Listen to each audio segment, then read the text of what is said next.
Sigue esperándonos este capitán de la Guardia Civil para contarnos la operación que ha llevado a cabo la Guardia Civil, por la que se ha detenido a 2 personas y se investiga una tercera. También se investigan 3 empresas frutícolas de la zona del Bajo Cinca y otras 3 empresas de trabajo temporal de Castellón, Barcelona y Madrid, por tener a más de 200 temporeros que tenían sus papeles en regla viviendo en condiciones infrahumanas en algunos puntos de la provincia de Huesca, entre ellos ese hostal del que hablábamos en Candasnos, del que tuvieron que ser desalojados parte de estos temporeros. Marta.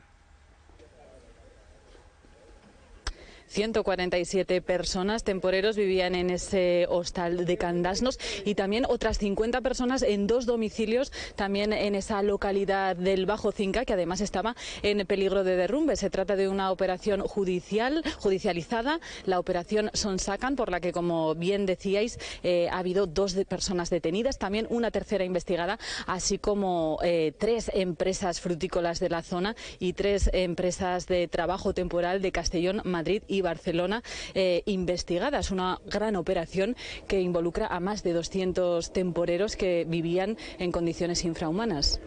Efectivamente, las condiciones no ofrecían garantía ninguna de seguridad. De hecho, hubo una parte del antiguo hotel que se tuvo que precintar porque estaba en situación de riesgo inminente de incendio.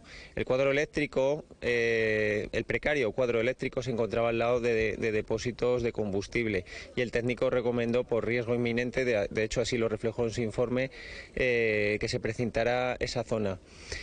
Realmente es lo que ha comentado usted. Se localizaron 2 inmuebles en el casco urbano de Zaidín, que estaban en condiciones de ruina y estaba viviendo gente en su interior. De hecho, se encontraron hasta menores, familias que estaban viviendo dentro. En el siguiente sitio donde se actuó, en ese antiguo hotel, se actuó bajo el amparo judicial, puesto que nos había franqueado el paso a la técnico municipal para hacer ese informe, al arquitecto municipal. Entonces, cuando accedimos, pudimos comprobar las situaciones de hacinamiento y de mala situación, particularmente de personas de diferentes nacionalidades, una especialmente, y nos conllevó ese reto logístico de desalojar a una parte de ellos, los que estaban en más precaria situación, y en los otros se le dio un periodo de tiempo corto al empresario para que los reubicara en condiciones, esta vez sí, higiénicas y sanitarias como merecen, ¿de acuerdo? Estamos hablando de personas que estaban legalmente contratadas para trabajar aquí, extranjeros, coincidiendo con la recogida de la fruta, y además las empresas realizaban unas condiciones abusivas laborales, reteniendo hasta parte del sueldo. Así es. Realmente todos los que localizamos estaban trabajando legalmente, pero las condiciones que particularmente se les sometía eran abusivas. ¿Por qué? Se les cobraba diariamente, se les cobraba el desplazamiento hasta el puesto de trabajo, diariamente. Se les cobraba parte de su sueldo, o se les detraía el alojamiento, a razón de 4 euros al día. Eso ya puede hablar de pagando 4 euros al día, que eso debería de ser por parte del empleador. Y hacían un pago en diferido al empleador para costearse su pasaje de vuelta. Entonces, el monto total que les quedaba en limpio, para que usted me entienda, era realmente precario. Según qué nacionalidades, ¿no? Ni siquiera les podría salir a cuenta trabajar aquí, ¿no? Teniendo que pagar el billete para cruzar el charco, podemos decir. Verdaderamente. Además, es una cosa que llevamos en el ADN, la Guardia Civil, la protección de las víctimas. En este caso, una persona que viene de trabajar de tan lejos le tiene que merecer la pena. Si el razonamiento es claro, si le detraes el alojamiento, le detraes el desplazamiento, le detraes el pasaje, realmente, ¿qué le queda? Estas personas fueron detenidas, han pasado a disposición judicial. ¿Cuál es la situación de esta operación? Bien, las 2 personas detenidas pasaron a disposición judicial, se han impuesto medidas cautelares. Hay también un empleador que está investigado, 3 empresas de la zona y 3 empresas de trabajo temporal. Recordemos que desde el año 2015 lo que son las personas jurídicas tienen también responsabilidad ante la justicia en el ámbito penal.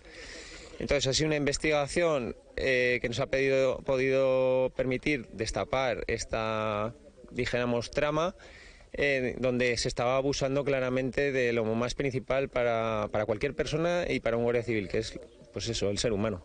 Muchísimas gracias, Rubén Calle, capitán jefe de la compañía de Fraga de la Guardia Civil. Como decimos, esas son las novedades de esta operación Sonsacan, como decimos, que afectaba a 200 temporeros que vivían hacinados en condiciones infrahumanas. Gracias, Marta. Y algunos de ellos con menores, con familias a su cargo, en unas condiciones insalubres totalmente, y que tenían sus papeles en regla, habían sido contratados en origen y al final se han aprovechado de ellos. Felicidades a la Guardia Civil, felicidades a ese capitán que ha puesto y ha dicho cuál es el signo y seña de la Guardia Civil, y es la protección a las víctimas y el apoyo a las víctimas. Son víctimas explotadas absolutamente por personas que no tienen principios y falta de moral y de ética. Son personas que vienen con un sistema regular, no son inmigrantes ilegales, son regulares, lo cual me interesa muchísimo, contratadas en origen, que es lo que se está demandando, y para cumplir un servicio porque no lo cumplen los españoles. Es decir, la recogida de fruta. Los necesitamos y los explotamos y los dejamos en una situación que, como él ha dicho, ni siquiera ganarían para devolver ese dinero que necesitan para sus familias. Porque si esas gentes, esas personas tuvieran trabajo en su territorio, en su país, posiblemente no vendrían. Vienen porque lo necesitan, como los necesitamos nosotros. Por lo tanto, yo creo que es muy importante lo que ha hecho la Guardia Civil. Os felicito porque lo saquéis hoy aquí, para que sepan lo que está sucediendo, para que sepan cómo se pueden maltratar a los emigrantes que necesitamos y para que sepan cuál es el papel clave de la Guardia Civil en nuestro país. Mónica. Es que esto es explotación laboral de manual, además se está poniendo en riesgo sus vidas. Hemos visto, como explicaban desde la Guardia Civil, que han comprobado cómo en ese hostal de Candasnos había riesgo de incendio porque lo han comprobado, que la instalación eléctrica estaba como estaba. Les han puesto fecales, en fin, y con niños, les han puesto a vivir además en casas que amenazaban ya ruina. A mí me parece indecente. Y yo creo que en este tipo de delitos se tendría que actuar con muchísima más contundencia de la que se actúa. A mí me recordaba a los que estaban aquí en la Academia de Inglés reconvertida en hostal de Parque Roma. Es que estamos llegando ya a unos niveles de explotación y de trata de seres humanos que son intolerables. Entonces yo confío en que al final a estas dos personas que están detenidas les juzguen por lo más que les puedan juzgar, y además que sigan investigando también a las empresas que admiten que se contrate a personas que estén en estas situaciones, porque si es así, se demuestra que conocían en qué situaciones estaban viviendo los trabajadores. Yo creo que también alguna sanción, o por lo menos el repudio público, lo deberían tener también. Bueno, lo que está claro es que es una trama, lo explicaba el responsable de la Guardia Civil, una trama abusiva, pero delincuencial también. Hay empresas y está bien hecho el acento de que desde el 2015... Como traen a las mujeres, igual a la explotación. Claro, pero es que desde el 2015 son tramas. Los responsables de las empresas son responsables penales. Entonces, se puede hacer... No es que sean empresas, no les quita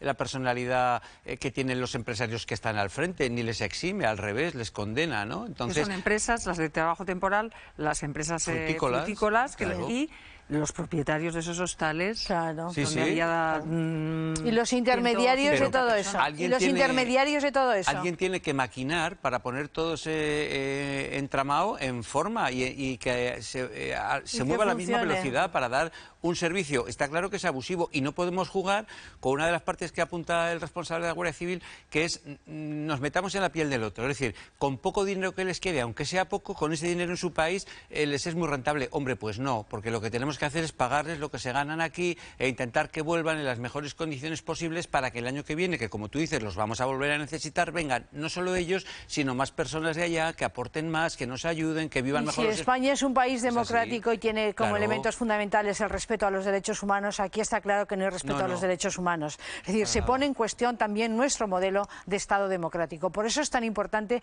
que la Guardia Civil está ahí, para que ese modelo de Estado sea una realidad Es decir, porque no hay democracia sin seguridad, sin control y sin ley. Por eso yo felicito ese papel tan importante de la Guardia Civil. Y luego también la imagen que es para el sector, porque al final hay muchísimos dueños de empresas del campo que lo hacen bien, que le cuesta muchísimo dinero hacerlo bien y que se preocupan realmente por sus trabajadores. Y al final tú ves este tipo de situaciones y muchas veces hay gente que coge la parte por el todo y no, los agricultores trabajan muchísimo por que posiblemente sea una minoría frente a la mayor parte de las empresas que lo hacen adecuadamente. Posiblemente una minoría, pero hace mucho daño esa minoría al conjunto de las empresas hortofrutícolas. Y luego que nos olvidamos que los españoles fuimos, estos que son explotados, fuimos nosotros. Sí. Fuimos a recoger las fresas a Francia, fuimos a Alemania, fuimos inmigrantes que fuimos a buscar el dinero para traerlo aquí. Yo no olvido nunca. Y no nos trataron así. Yo no olvido nunca cuando yo fui de estudiante a Heidelberg y fui a conocer dónde vivían los españoles en Frankfurt, que me llevó una persona que trabajaba con ellos, no lo olvidaré nunca. Es decir, cuando aparecen estas cosas siempre viene a mi reflejo de una mujer de 20 años que iba a hacer un curso, cómo vivían los españoles en Alemania. No lo olvidaré nunca y os garantizo que no vivían como esa que hemos visto ahí, bajo ningún concepto. Pero sabemos lo que significa la emigración y lo que significaron esos emigrantes para la riqueza y el cambio que se produjo en la sociedad española.